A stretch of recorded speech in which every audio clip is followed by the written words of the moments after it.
الحمد لله نحمده ونستعينه ونستغفره ونعوذ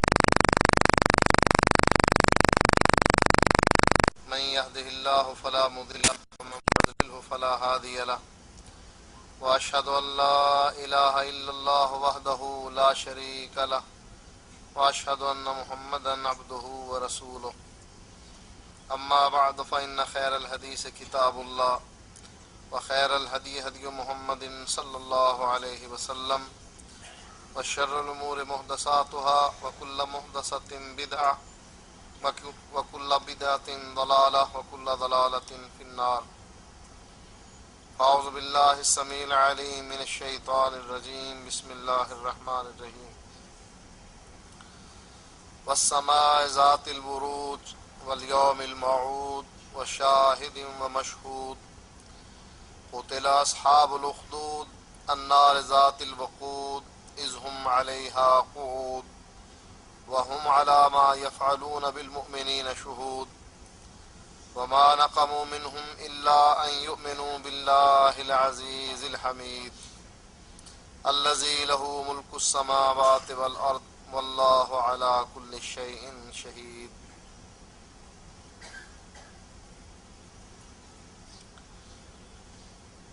نبی اکرم صلی اللہ علیہ وآلہ وسلم فرماتے ہیں بدا الاسلام غریبا وسيعود غریبا.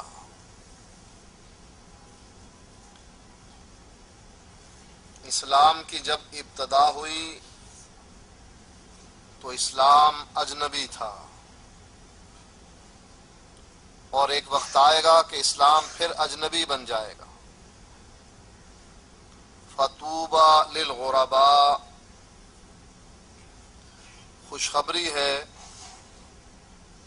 غرباء کے لیے. غرباء کون ہیں؟ وہ لوگ جو اس فتنے کے دور میں اسلام پر استقامت دکھاتے ہیں، کیونکہ اصل چیز استقامت ہے.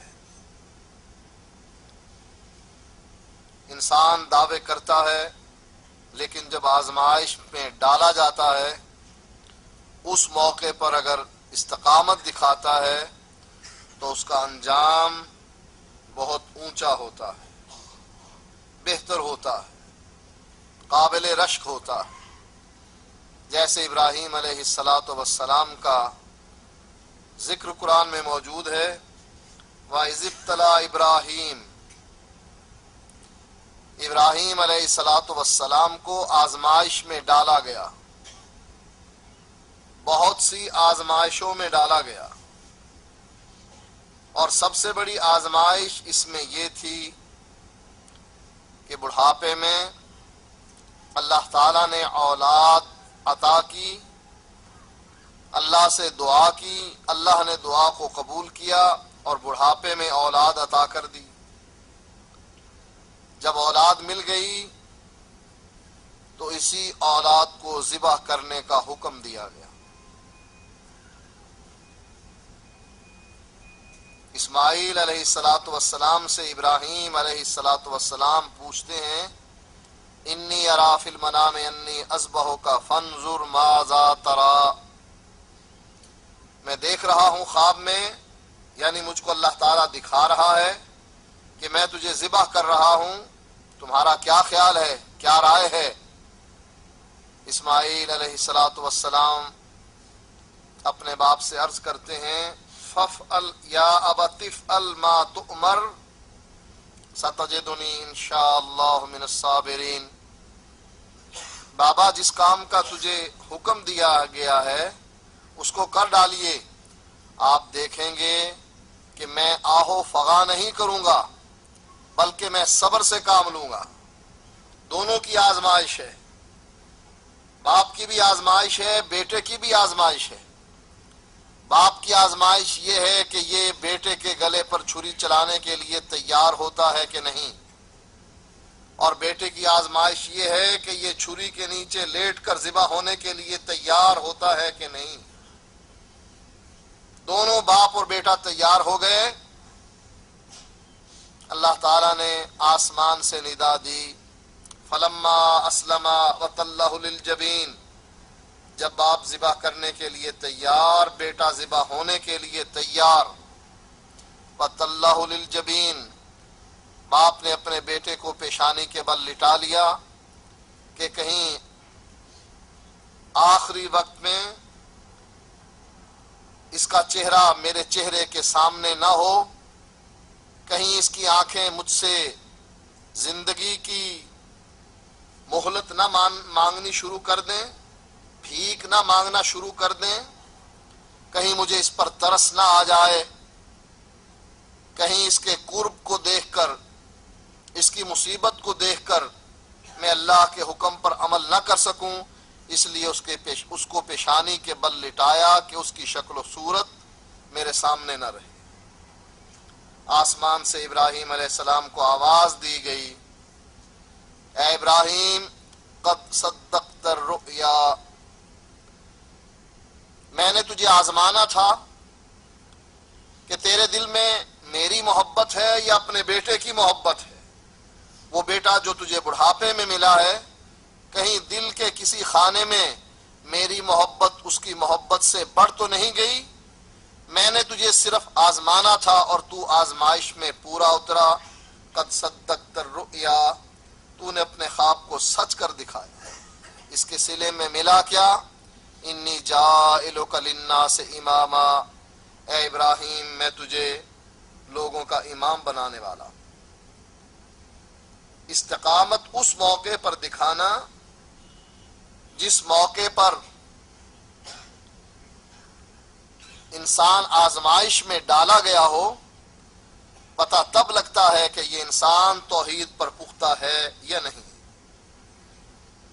قرآن مجید کی جو آیات میں نے آپ کے سورۃ بروج کی تلاوت کی ہیں آپ کے سامنے، اس میں اللہ تعالیٰ آسمان کی قسم کھا کر کہتا ہے جو برج والا ہے، والیوم الموعود، اور اس دن کی قسم کھاتا ہے جس دن کا ہمیں اللہ تعالیٰ نے وعدہ دیا، وشاہد ومشہود،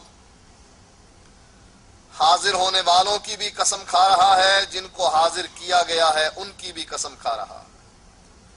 قتل اصحاب الاخدود، خندقوں والوں کو قتل کر دیا گیا۔ النار ذات الوقود، آگ تھی ایندھن کے ذریعے جس کو بھڑکا دیا گیا۔ اذ ہم علیہا قعود، خندقوں میں آگ جلانے کے بعد مسلمانوں کے دشمن ان خندقوں پر بیٹھ گئے۔ وَهُمْ عَلَى مَا يَفْعَلُونَ بِالْمُؤْمِنِينَ شُهُودٌ، اور جو کچھ مسلمانوں کے ساتھ ہو رہا تھا وہ اس کا مشاہدہ کر رہے تھے۔ وَمَا نَقَمُوا مِنْهُمْ إِلَّا أَن يُؤْمِنُوا بِاللَّهِ الْعَزِيزِ الْحَمِيدِ، ان مسلمانوں کا جرم یہ تھا کہ یہ اس اللہ پر ایمان لے آئے تھے جو غالب بھی ہے، تعریف کیا گیا بھی ہے۔ الذی لہ ملک السماوات والارض، وہ اللہ جس کے لیے زمین اور آسمان ہیں، بادشاہت ہے زمین اور آسمان کی، ملکیت ہے اللہ تعالیٰ کی، وہ مالک ہے زمین اور آسمان کا۔ الذی لہ ملک السماوات والارض، جس کے لیے بادشاہت زمین اور آسمان کی ہے۔ واللہ علی کل شیء شہید، اور اللہ ہر چیز کو دیکھ رہا ہے، اس پر گواہ ہے۔ جس طرح میں نے شروع میں حدیث پڑھی کہ بدا الاسلام غریبا وسیعود غریبا، اسلام ابتدا میں بھی اجنبی تھا، ایک وقت آئے گا کہ اسلام پھر اجنبی بن جائے گا۔ ابتدا میں بھی اسلام کو پہچاننے والا کوئی نہ تھا۔ جب اللہ کے نبی علیہ الصلاۃ والسلام مکے کے مشرکوں سے کہہ رہے ہیں قولوا لا الہ الا اللہ، اے مکے کے مشرکو اللہ کی وحدانیت پر ایمان لے آؤ، مکے کے سردار جمع ہو کر نبی کے چچا ابو طالب کے پاس حاضر ہوئے اور کہنے لگے کہ اپنے بیٹے کو اپنے بھتیجے کو سمجھاؤ یہ ہمارے معبودوں کو گالیاں نکالتا۔ چچا نے اپنے بھتیجے کو بلا لیا، بھتیجے کے سامنے مکے کے سرداروں نے گفتگو کی۔ جواب میں نبی اکرم صلی اللہ علیہ وآلہ وسلم نے اپنے چچا سے فرمایا، اے میرے چچا، اگر تیری یہ بستی والے، مکے کی وادی والے میری ایک بات مان لیں، یہ عرب کے بھی مالک بن جائیں گے، عجم کے مالک بھی بن جائیں گے۔ ابو جہل کہنے لگا، تو ایک بات کی بات کہتا ہے، میں تیری 10 باتیں ماننے کے لیے تیار ہوں، بتا آخر وہ کون سی بات ہے جو تو ہم سے منوانا چاہتا ہے؟ نبی اکرم صلی اللہ علیہ وآلہ وسلم نے اس کے سوال کے جواب میں فرمایا، قولوا لا الہ الا اللہ تفلحوا وتملک العرب والعجم۔ جو بات میں تم سے منوانا چاہتا ہوں وہ یہ ہے کہ اللہ کی وحدانیت پر ایمان لے آؤ، کامیاب ہو جاؤ گے، عرب و عجم کے مالک بنا دیے جاؤ گے۔ ابو جہل نے جب یہ بات سنی، اپنی رانوں کو پیٹ کر کہنے لگا، اجعل الآلہۃ الہ واحدا ان ھذا لشیء عجاب۔ سارے الہوں کو مٹا کر ایک الہ کی دعوت آج تک ہم نے نہیں سنی، یہ بڑی عجیب دعوت ہے جو تم دے رہے۔ اپنے ساتھیوں سے کہنے لگا، اٹھو اور اپنے معبودوں کو پکڑ لو، ان سے چمٹ جاؤ اور اس کی بات کی طرف دھیان نہ دو۔ بدا الاسلام غریبا، جب اسلام کی ابتدا ہوئی اللہ کی وحدانیت کو پہچاننے والے کوئی نہ تھے، اللہ کی وحدانیت پر ایمان لانے والے کوئی نہ تھے۔ وہ اللہ کو مانتے تھے لیکن جیسا ماننے کا حق ہے ایسے نہیں، بلکہ شرک کر کے مانتے تھے۔ لات، منات، ہبل کو اللہ کا شریک بنا دیتے تھے، کہتے تھے اکیلا نہیں بلکہ اس کے ساتھ لات بھی شریک ہے، منات بھی شریک ہے، عزا بھی شریک ہے، حبل بھی شریک ہے۔ وَسَيَعُودُ غَرِيبًا، ایک وقت آئے گا اسلام ایسے ہی اجنبی بن جائے گا کہ اس کو پہچاننے والا کوئی نہ ہوگا، اور وہ وقت آج آ چکا ہے۔